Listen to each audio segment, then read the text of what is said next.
La ronde des infos sur Sud FM Sen Radio vous est dans ce matin, première édition de ce bloc d'information. Bonjour Adjarati Seigneur. Bonjour Maria. Quand on démarre avec les titres, on parle de l'affaire Ousmane Sonko. L'Assemblée nationale se penche sur la demande de la levée de l'immunité parlementaire de Ousmane Sonko.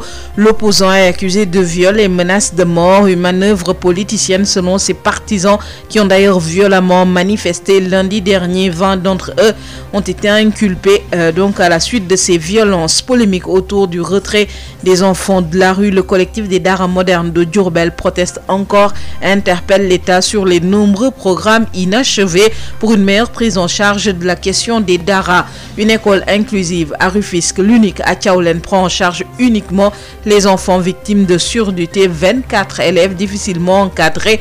Un reportage de Denisia Sambo à suivre dans cette édition mise en onde par Alune Madansos. Merci beaucoup à vous Adjarati Seigneur. Et le développement de tous ces titres, c'est juste après ceci.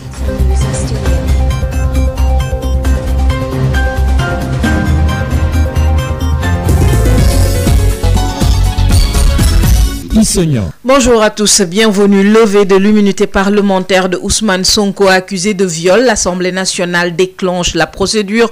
La commission des lois de la décentralisation du travail et des droits humains se réunit lundi 15 février. Elle va se pencher sur la constitution de la commission ad hoc chargée de statuer sur la demande de la levée de l'immunité parlementaire du député Ousmane Sonko. Le leader du parti PASTEF est accusé de viol et menace de mort sur une masseuse de Sweet Beauté. La convocation de l'opposant a entraîné lundi dernier des heurts à Dakar. Ses partisans parlent d'une manœuvre politicienne. Ils ont violemment manifesté. 20 d'entre eux ont été déférés. Ils sont inculpés pour divers délits, troubles à l'ordre public, association de malfaiteurs, destruction de biens, incitation à l'insurrection. L'un des avocats, Maître Babacar Ndiaye, nous fait le point au micro d'Aïssatou Gueiba. C'était 42 jeunes garçons qui ont été déférés depuis aujourd'hui, et que 25 parmi eux sont libres et les 20 actuellement sont inculpés, comme doivent faire face au juge d'instruction. Effectivement, 5 personnes sont poursuivies pour trouble à l'ordre public, association de malfaiteurs, destruction de biens appartenant à autrui et d'autres infractions. Incitation à l'insurrection du moins, à des mouvements, participation à des mouvements insurrectionnels. Nous attendons la suite à donner dans cette affaire-là. Mais ce que nous tenons à déplorer actuellement, le doyen des juges tient à inculper ces personnes-là sans la présence de leurs avocats. Effectivement, et donc je pense que normalement leurs avocats, en matière criminelle, la présence d'un avocat au moment de l'inculpation de la personne arrêtée est obligatoire. Vous venez de suivre les propos de l'un des avocats des partisans de Ousmane Sonko, inculpé pour divers délits. Maître Babacar Ndiaye, interrogé par Aïssatou Gueiba. L'élan de solidarité en faveur de Ousmane Sonko, accusé de viol, se poursuit. La coordination départementale PASTEF Les Patriotes de Thiès tient également à matérialiser son soutien, affirme que le combat va se mener. Les Thiessois entendent ainsi porter ce combat au nom de la démocratie. Babacar Ndao. Thiès s'inscrit dans l'élan de solidarité aux leaders de PASTEF. Les patriotes du département de Thiès face à la presse, jeudi, s'engagent dans la bataille contre ce qu'ils qualifient de cabale politique. Adama Diawara est le coordinateur départemental adjoint de PASTEF, les patriotes de Thiès. La démocratie sénégalaise a mal, ses institutions à genoux, l'état de droit bafoué avec un calendrier électoral piétiné. Nul besoin de revenir sur ces cabales fomentées de toutes pièces par des barbouzes cherchant encore une fois à anéantir un des seuls opposants dans ce pays. Il faudra malheureusement chercher plus gros pour entacher la réputation du président Ousmane Sonko. Depuis la plainte versée partout dans les réseaux sociaux par le pouvoir, nous assistons à plusieurs tentatives d'intimidation et de bâillonnement. Le coup de violence exercé par les forces de l'ordre est déplorable et anti-républicain. Des jeunes citoyens ont subi des arrestations arbitraires et un traitement physique inhumain. Ils ont été maltraités dans les locaux de la police sans assistance aucune. Nous rappelons à l'opinion et aux organisations de droits de l'homme que ces jeunes méritent le respect et la considération qui sied à leur dignité humaine. Un combat de tous les démocrates, ajoutent les partisans de Sonko à Thiès. Le parti PASTEF Thiès département prend en témoin l'opinion et le peuple sénégalais, exige le respect de la procédure de la levée de l'immunité parlementaire du président Ousmane Sonko et que l'Assemblée nationale joue pleinement son rôle avec toute la responsabilité et la légalité qui s'y est. Loin d'évoquer des représailles à l'endroit du pouvoir, nous tenons cependant à afficher une position ferme qui quant au respect strict de nos exigences et des droits individuels du président Ousmane Sonko. Nous, Pastef Thiès département, sommes engagés à nous défendre jusqu'à notre dernière énergie pour défendre la liberté et la vérité.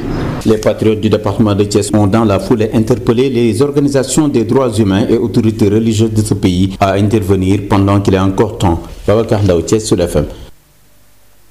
Merci beaucoup Babacar Ndao, 6h52 dans nos studios. Sud FM. Retrait des enfants de la rue, la polémique autour de ces opérations se poursuit. Le collectif des Daara modernes de Diourbel se prononce à nouveau et c'est pour dénoncer ces opérations tout en rappelant à l'État les nombreux programmes mis en place en faveur des Daara, des programmes jusqu'à ce jour inachevés.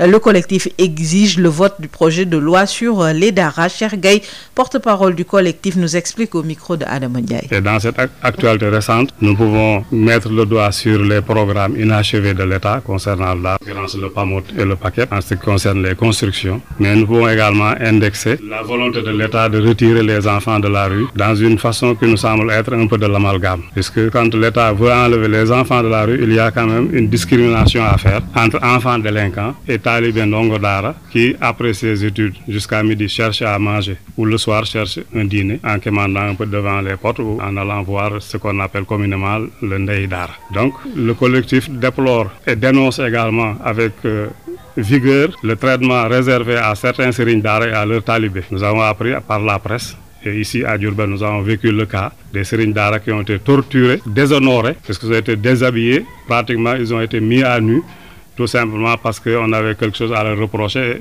Il nous a semblé que c'était là un traitement que Serigne Daara ne mérite pas. Parce que Serigne Daara qui est chargé de l'éducation de nos enfants, Serigne Daara qui ouvre l'intelligence de l'enfant aux recommandations divines. Donc celui-là, on lui doit du respect, on lui doit de la considération, on lui doit des remerciements. Et non pas un traitement qui semble que ne mérite même pas le plus vulgaire des voyous. Et ça, nous le dénonçons avec la dernière énergie. Ensuite, le collectif a réfléchi sur le modèle de Daara qu'il faut qu'on aimerait vulgariser dans le pays. Parce que le Daara a sa spécificité. On ne peut pas, dans des constructions inachevées, démarrer des cours. Il faudrait que l'État achève les constructions. Mais ensuite, les Serigne Daara avaient participé avec l'État à l'élaboration d'un modèle de Daara. Et ils ont voulu dire que de la même façon que l'État a des critères pour permettre l'ouverture d'une école publique, d'une école privée française, autant pour moi, autant les Serigne Daara ont leurs critères pour dire qui doit ouvrir un Daara et qui ne doit pas ouvrir un Daara. Et cela avait fait l'objet d'une discussion et les Serigne Daara avaient préparé un projet de loi à proposer au gouvernement pour que ce projet-là soit déposé au bureau de l'Assemblée nationale pour être voté. Curieusement, des projets postérieurs à celui des Serigne Daara ont été déposés dans le bureau de l'Assemblée nationale et peut-être même votés, alors que nous, notre projet dort toujours dans les tiroirs. C'est l'école du département de Rufisque, l'école inclusive Thiawlène prend en charge les enfants, mais uniquement victimes de surdité. De 5 enfants en 2015, elle compte à ce jour 24 élèves difficilement pris en charge pour plusieurs raisons que nous explique ici Denisia Sombre. Bien sûr, asseyez-vous. Des salutations accompagnées de gestuels symbolisant le langage des sourds à l'école Thiawlène. Difficile d'identifier les enfants victimes de la surdité et ceux ne souffrant d'aucun handicap. Daouda Diouf, directeur de l'école. L'école inclusive, nous avons démarré en octobre 2015 avec des enfants sourds. Ici, nous prenons en charge que la surdité profonde. C'est les enfants sourds qui sont pris en charge ici. Nous avons démarré avec 5 enfants. Cette année, nous sommes à notre 5e année et nous avons 24 enfants au niveau de l'école. 16 garçons et 8 filles, réparties du CI au CM1. Seule école inclusive du département, l'école Thiawlène est confrontée à un sérieux problème de manque de matériel didactique, mais également d'insécurité. La difficulté principale, c'est par rapport à la reprographie des items à évaluer. Parce que le sourd, il fait tout avec les yeux. Et ils oublient très vite. Donc, pour fixer les enseignements apprentissages, il faut suffisamment d'images qu'on va fixer au niveau des murs, les rappeler souvent pour qu'ils puissent garder à jamais ces acquis au niveau de leur... Il y a également l'état dégradé véritablement du mur de derrière. Un mur complètement en lambeaux, véritablement qui nécessite une réflexion. Ici, certains potages sont obligés de passer la journée, mais dans des conditions pénibles. Nous sollicitons une cantine scolaire parce que les sourds là nous viennent de tous les horizons. Ils passent la journée à l'école, les mardis et les jeudis. Et la prise en charge, véritablement, il faut reconnaître qu'il y a beaucoup de difficultés. Pour une meilleure prise en charge de ces enfants, le directeur interpelle les autorités municipales à voler au secours de cette couche vulnérable. Nous tendons la main d'abord à l'autorité communale, le maire de l'Est, qui ne cesse de faire de belles actions au niveau de l'école. Mais jusqu'à présent, il en reste encore. Parce que nous n'avons pas de femme de charge, encore moins un gardien à l'école. La salle informatique déjà construite, les personnes de bonne volonté sont aussi attendues pour son équipement. Rufisque, Denisia Sambo pour Sud FM. Denisia Sambo, à Saint-Louis, les acteurs de l'éducation et de la formation de la circonscription ont partagé sur le dispositif de cours de soutien pour les élèves en difficulté d'apprentissage dans les écoles élémentaires et collèges de la langue de Barbarie. Le but est d'offrir à 260 élèves en classe de CM2 et de 3e la possibilité de réussir les examens. C'est à l'initiative des responsables de l'ONG RADI. Les détails avec Yves Tandeng. La réussite aux examens des élèves en difficulté d'apprentissage dans les établissements scolaires reste une préoccupation majeure pour les responsables de l'ONG RADI dans le cadre de la mise en œuvre du programme éducation de BP à Saint-Louis. Pape Daouda Samba en est l'animateur local. C'est une activité de coaching, de renforcement des élèves en classe d'examen. Donc les élèves de CM2 et les élèves de 3e. C'est une activité qu'on avait voulu faire beaucoup plus tôt, mais à cause de la pandémie de la Covid, on l'a suspendu et c'est en ce moment qu'on a pu la réaliser. Au total, ce sont 260 élèves en classe d'examen qui sont visés par cette formation accentuée sur les cours de soutien. Ça concerne effectivement 200 élèves donc, au niveau de la langue de Barbarie et 60 au niveau de Gandiol. Ce qui fait au total 260 élèves qu'on va former, qu'on va coacher, qu'on va accompagner d'ici les examens pour qu'ils puissent renforcer, n'est-ce pas, dans les modules de remédiation, voilà, de mathématiques et ainsi de suite, pour qu'aux examens, ces élèves soient fin prêts pour affronter les épreuves. Une initiative qui intéresse énormément les autorités de l'éducation et de la formation de la région, tel que l'indique Pape Amadou Gueye, secrétaire général de l'IF de Saint-Louis Commune. Ce qui est attendu de cette rencontre, c'est qu'in fine, que les répétiteurs, que sont les maîtres de CM2 et les professeurs de mathématiques et de français, puissent mettre en œuvre des cours de renforcement au bénéfice des élèves dits en difficulté et qu'à terme, la plus-value soit ressentie au niveau des performances de ces élèves. Autrement dit, qu'ils puissent rejoindre le grand groupe, étant donné qu'en ce moment, on constate qu'ils ont des difficultés à suivre le rythme tenu par la classe. Saint-Louis, Yves Tandeng, Sud FM. Et puis, signalons que quelques 642 459 personnes âgées de plus de 9 mois seront vaccinées contre la maladie de la fièvre jaune dans la région de Tambacounda, selon la responsable du bureau régional de l'éducation et de l'information pour la santé de la région médicale, selon l'APS. Donc, la maladie de la fièvre jaune, on le rappelle, est réapparue dans la région de Tambacounda, dans le district sanitaire de Kidira, où 4 cas, dont 2 décès, ont été recensés. D'autres cas ont été également recensés dans le pays. La fièvre jaune, maladie avec un taux de létalité très élevé. Près de 50% des personnes atteintes décèdent de la maladie. La campagne de vaccination de riposte doit débuter ce 15 février. Et puis un mot de l'actualité hors de chez nous pour boucler. Retenez que le président français Emmanuel Macron ne se rendra finalement pas à N'Djamena les 15 et 16 février prochains pour le sommet du G5 Sahel. Il participera en visioconférence aux 2 séquences. Le déplacement est annulé uniquement pour des raisons sanitaires, assure ce jeudi l'Élysée. Terminons toujours avec l'actualité internationale. Les Birmans de nouveau dans la rue. Les arrestations se poursuivent malgré les menaces de la junte militaire. Des milliers de manifestants protestent contre le coup d'État et réclament la libération d'Aung San Suu Kyi. Maria. Merci à vous, Adia. Rendez-vous à 7h30 pour la seconde édition.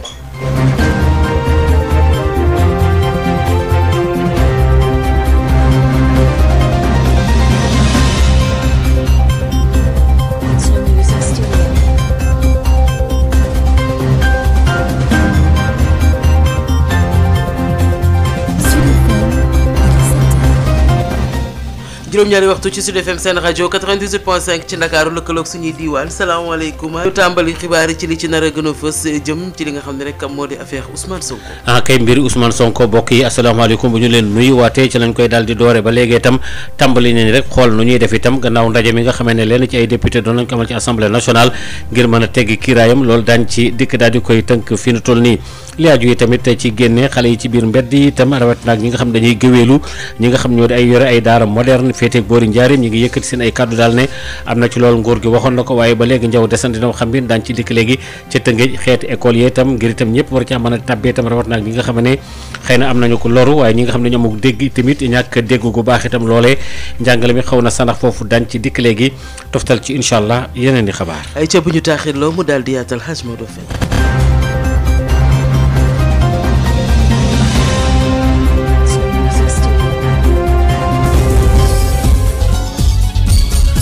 jërë ngeen jëf bokk yi kon li aju ci wàllu kiiraayu Ousmane Sonko fii nu toll nii moom nga xam ne dañ koo tuumaal ne daal dafa yegg ci soxna soo xam ne si yëf ya dafa doyoon waar ba noppee tam mu daal ci toppali toftal itam di ko tëkku ngir tamit faat ko mu di menace loolee lépp daal itam fii nu toll nii mel na démb ñi nga xam ne ñoo yore kàddu askan wi am na ndaje moo xam ne mi jot nañ ko daal di amal itam ngir xool daal mbir yi nuñ ci mën a gën a waxtaane ngir dindi kiiraay loolu le am na ci loolu sax fii nu toll nii fukki fan ak juróom ci weer wi nga xam ne ci la ñu nekk dëppoo ak altine ci lañ fas yéenee dajewaat ngir gën a mën a fetliyaat seen kàddu yooyu la ngir tamit jëmi tamit ci nu ñuy taxawale commission mbootaay goo xam ne gi ñoom la ñuy dénk lépp loo xam ne aju na ci wàllu fànn boobee jëme ci wàllu kiraayu Ousmane Sonko ba tey itam doon bokkit ci ñi nga xam ne yore kàddu askan wi di ab député moom Sonko moomule moom mi jiite Pastef nag dañu tuumal ko ay viol ak yu xeet yu demee noonu le mbir Ousmane Sonko ba léegi itam luy tolloog ñaar fukk ci ay militant yoo xam ne fii nu toll dañu bokk ci waa Pastef nga xam ne wax nañu ne daal jàpp nañ leen sax ba yóbbu leen ci parquet bi fii nu toll nii ci alxames ji ndax itam loolee daal li ko waral mooy ay manifester yoo xam ne dafa amoon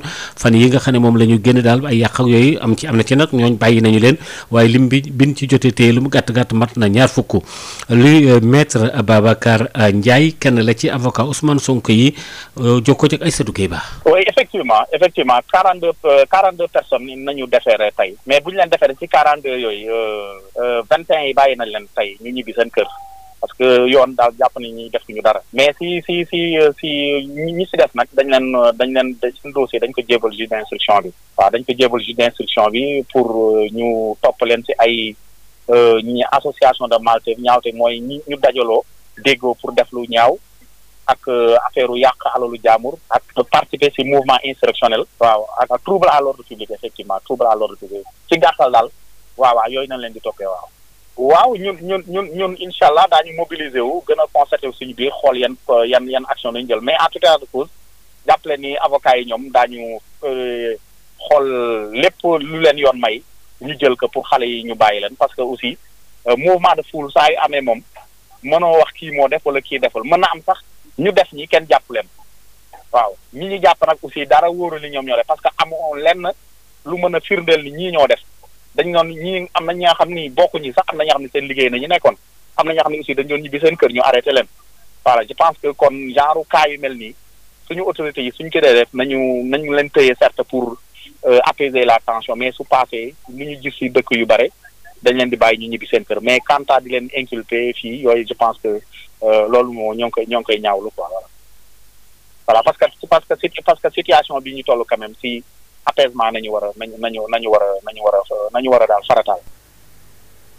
ci wàllu Pastef ba léegi ñi nga xam ne ñoo féete ak Thiès ñoom nee ñu ba léegi dañuy wéy di jàppale seen mbër mi di Ousmane Sonko ñoom nag nee ñu combat boobu daañu ko amal ci wàllu démocratie ak taxawaay bu mat sëkk doon jàlloog taskatu xabaar yi ñoom itam Babacar Ndaw ak Thiès desul ginnaaw si jàppale député Ousmane Sonko ñi nga xam ne ay ñooñam la ñu nekk si département bu Thiès seen jàkkaarloog taskatu xibaar si alxames bi jàpp na ne lii ñu tuddee complot politique du mës a jàll si réew mi di Sénégal soxna Marema Ndiaye moom moo jiite jigéenu Pastef les patriotes bu département bu Thiès. Ousmane Sonko ku jàkkaarloo moom war a tiit war a ragal ndax ñoom leer na leen ne Ousmane Sonko dañu fi jaaroon Ousmane Sonko du ku ñuy exiler nuitamment Ousmane Sonko du ku ñuy tëj gratuitement Ousmane Sonko mooy ki nga xam ne jeunes yi ñoo ko choisir mu nekk seen espoir mu nekk seen yaakaar muy yaakaaru jeunes yi di yaakaaru jigéen ñi di dénkaanu mag ñi kooku mooy Ousmane Sonko kon kooku lañ jël tey bëgg jël tuuma ku rëy rëy teg ko ci kawam li tax ma ne leen ñoo yey mooy bu dul Ousmane Sonko kan moo ñuy dimbali ci état bi c'est comploteur nga xam ne njëkkee wuñu ci Ousmane Sonko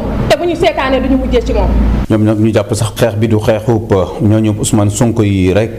procès bi nañ ko teg ci yoon li ci des mooy du xeexu Ousmane Sonko du xeex pour disculper Ousmane Sonko dañuy xeex pour la vérité dañuy xeex pour la justice dans ce pays dañuy xeex ci comploteurs yi nekk ci réew mi di saax-saaxi alalu réew mi ñooñu la ñuy xeex te yaakaar naa xeex boobu xeexu sénégalais yépp la war a doon li ci des mooy Ousmane Sonko mooy suñu candidat moom la ñu jàpp ne mooy suñu candidat ba 2024 mooy suñu candidat incha allah. patriote yu département bu Thiès jàpp nañ ne sax tey jii Sénégal tey kenn waratul noppi ne li nga xamante ne moom la nguur gi fas yéene jaay doole askan wi loolu kenn waru si noppi rawatina kilifa diine yi ak képp koo xamante ne ëllëgub Sénégal ñor na la nee nañu nag nañ si yey yàbb yi si jamono ji nga xamante ne fa la ñu war a waxee.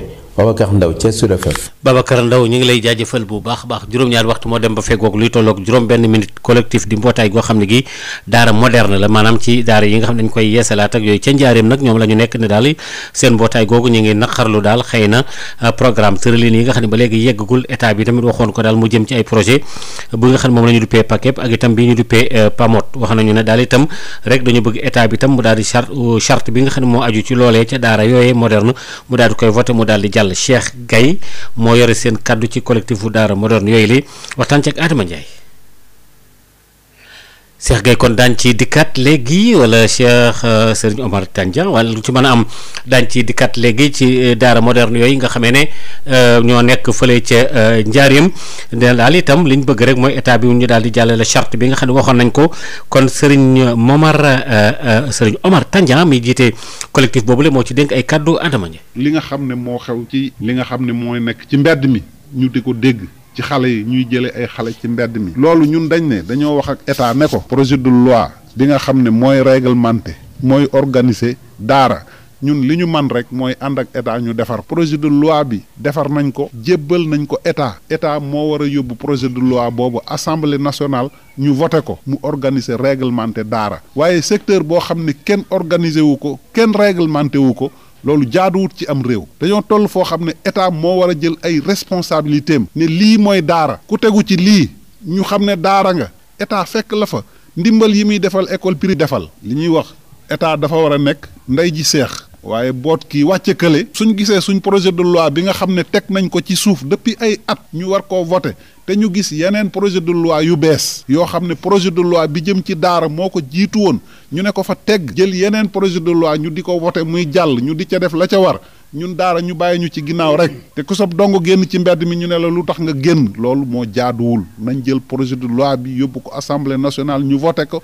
ñu réglementé organiser daara ñu daal suñuy wax li ci gën a am solo lool la chantier bii nga xam ne ci nga ñu fekk nii ay at a ngi nii mu taxaw chantier bi mënul dem nga xam ne ñi ngi nekk ci projet bi ñuy wax PAKEP ak projet bi ñuy wax PAMOD chantier yooyu dañ ko war a àggale bu ko defee xale yi mën a dugg ci biir jàng ci ay conditions yoo xam ne yu baax la waaye li nga gis fii chantier boo xam ne mi ngi taxaw ñu jël ay sàkket teg dañuy wax modernisation koy àndul ak ay abri provisoire loolu daal mooy ñun li nga xam ne moo ñu gën a yitteel fii ñu toll nii mooy projet de loi bi nañ ko yóbbu assemblée nationale ñu voté ko defee ñun ñu xam nan lañ bokke ci réew mi ñun daara yi.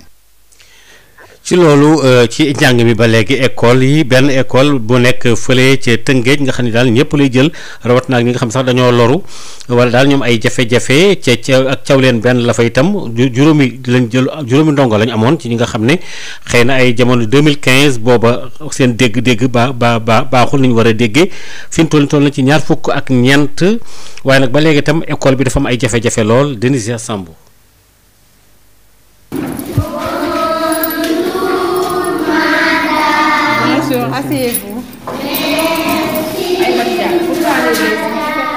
nuyoo yu ànd ak signe yuy mandargal ñi muuma ni ñuy waxee la ñu nemmeeku ci école Thiawlène fa nga xam ne jafe nañu xàmmee tout tànk bu amee handicap muuma ak ki nga xam ne dara jotu ko. Daouda Diouf directeur u école bi. bi dafa am spécificité parce que ñun ñooy jël en charge xale yi nga xam ne waxuñu dégguñu ñu leen di wax communément muuma chez nous. Commencé nañ ko octobre 2015 ba fi ñu toll nii ñoo ngi ci suñ 5e génération ñi njëkkoon a dugg ñoo nekk CM. Au total école bi ñoo ngi ci am 24. mu di benn école inclusive rek ci département bi waaye tey jii nag mu ngi jànkonteel ay jafe-jafe jëm ci wàllu jumtuwaay yu ñu war a jàngee ak ñàkk kaaraange. am nañu problème par rapport ak reprographie bi xam nga xale yooyu nga xam ne dégguñu waxuñu lépp ci bët yi lañ koy defee bët yi la ñuy liire moom la ñuy déggee moom la ñuy jàppe donc lu ñu leen di jàngal dañuy fexe d'abord ba ñu gis ko ba comprendre loolu nga leen di jàngal également day soxla mu nekk